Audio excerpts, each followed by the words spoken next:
5 books and 5 honest opinions. Which books I read in June? It's dangerous to live when you suspect nothing, while someone on the other side of the wall is already plotting something clever. I've never really read detective stories before, and then bam, Agatha Christie. And here's the symbolic part. This was her first written book and my first book in this genre. Pretty cool coincidence, right? This book is called The Mysterious Affair at Styles. The story takes place in English manor called Styles. At the center, a rich older woman, her much younger husband, a bunch of relatives, and the servants. Everything seems idyllic until the mistress of the house is found dead. And all the evidence points to poisoning. This is also where we first meet Poirot, a funny little Belgian with a mustache and iron logic, who lives nearby and takes on that case.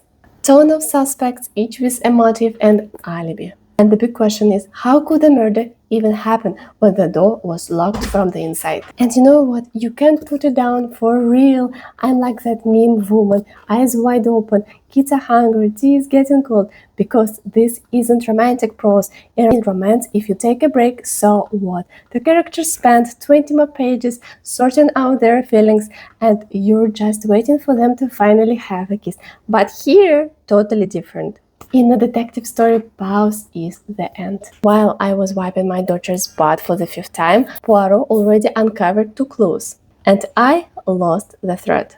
So anyway, I'm still not sure if I love detective stories, because with my mom on the go lifestyle, reading this genre was kinda hard.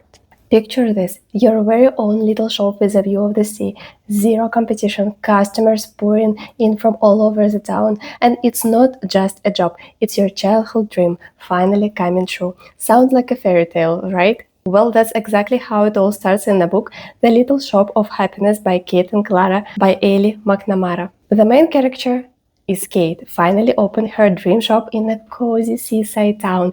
Everything is perfect until a young guy named Jack shows up next door.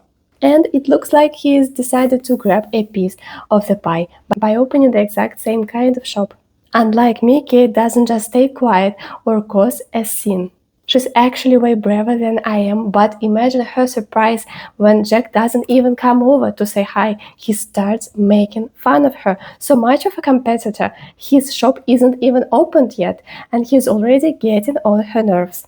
But that's only until strange, I would even say magical things start happening in both of shops. And Kate and Jack are forced to team up and figure out what is going on. And that's when it gets really interesting. A secret comes to light, one that's been locked away for decades.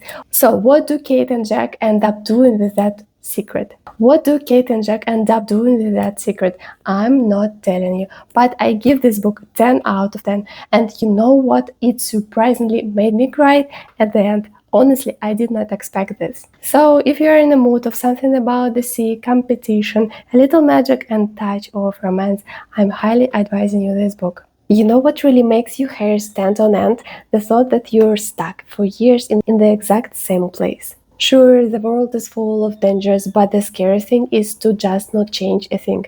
Also, I'm a total night owl, getting along with the people, pure torture. But things, oh, me and things, we're tight. I love pulling all junk off the shelves and give it a second life. Yep, I'm just like that girl from The Little Things That Save Us, but when it comes to rebuilding my own life, courage is just not enough. Meet Gaia, 30 years old, traveling alone for the first time in her life. And where do you think she's headed? Shopping? Nope, to visit her grandma. But only grandma isn't there anymore. Life just took a running start and gave her a magical kick in the butt, that good kind with a taste of freedom. Because you know what is terrifying when you're past 30, suddenly realizing that the world is way much bigger than the view from your own window, and everything your parents taught you is so wrong. Okay, stop, now let's go down to business. Gaia lands in Milan, finds grandma's empty apartment, and bam, stumbles upon that very same treasure shop. A tiny little store where she and her grandma once hid from the rain when Gaia was a little child. A place that smelled of old wood, dust, happiness, and something deeply familiar. Guess what? They are selling this shop. Some greasy real estate developer is already sharpening his knife. In a couple of months, shop will turn into yet another glass-walled shopping center. And Geya, she doesn't have any money, just a suitcase and the tools she uses to make a magic with her own hands. And so she decided to do something crazy, to buy the exact shop. Yes, you heard that right, the $1,000,000 question for now.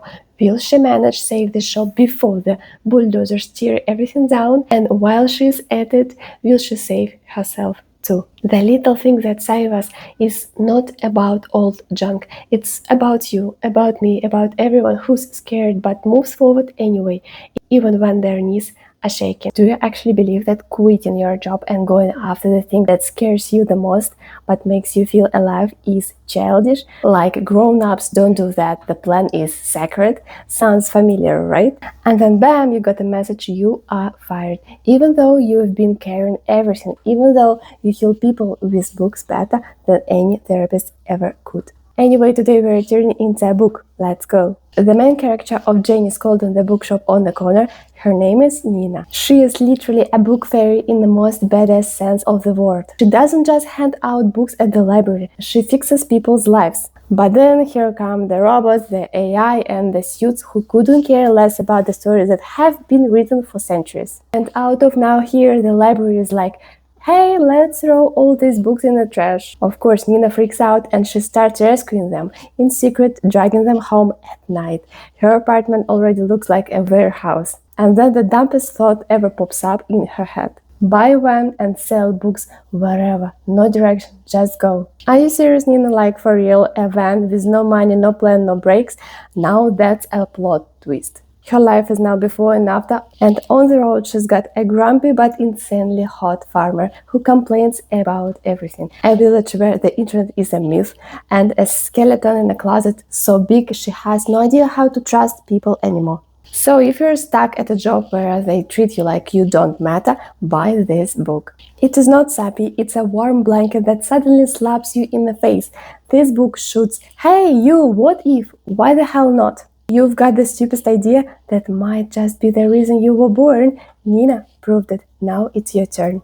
You know, there's a saying for a reason. Still waters run deep, and the quietest, the most invisible little miss, the ones nobody ever notices, somehow always end up getting exactly what they secretly dreamed about on those long nights. Well, that's the kind of story waiting for you between the covers. The action kicks off in 16th century, right in the heart of old Amsterdam. It's the time when ships sail the canals, farms are making cheese, shops smell of paint and linseed oil, and the world is neatly divided into classes, arguments and church hymns. So picture this. In this world, you're a simple maid in a rich household. And all you have got are buckets, rugs, and never-ending quick, hurry up, except until one day you allow yourself one tiny act of idiocy. So tell me honestly, what would you do if you suddenly saw an easel, paints that make your head spin, and mink hair brushes, and not a soul around? Well, our main character Katarina has been secretly drawing since she was a kid,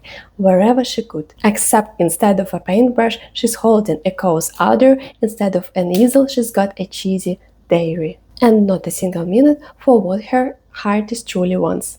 But you know, dreams get really loud when you come this close to them. And Katarina stumbles in a good way. She picks up her master's brush and oils and repaints someone else's painting while the house is empty. And here's where it gets really interesting. So often our childhood dreams turn out to be too small for what we actually deserve. Katarina loses her maid's job and unexpectedly becomes the founder of a Dutch porcelain. How? Well, she just dared to show her drawing to some friends one day. And then she took another step into the unknown. She suggested to a pottery workshop that they copy that very Chinese porcelain everyone had been dreaming of. I'll be honest with you, this book, Midnight Blue by Simone van der Lucht, left me with such a deep wave of emotion that hit me by the end. I was just crying, not from sadness, but from this incredible kind of happiness. The author literally transports you to the Amsterdam so vividly. It's like you literally standing right there in the doorway of the workshop and watching something miracles come to life. I've never rooted for characters so hard. If you love creativity, art, if you are into crafts and historical novels, grab it without a second thought, and it won't let you go until the very last page.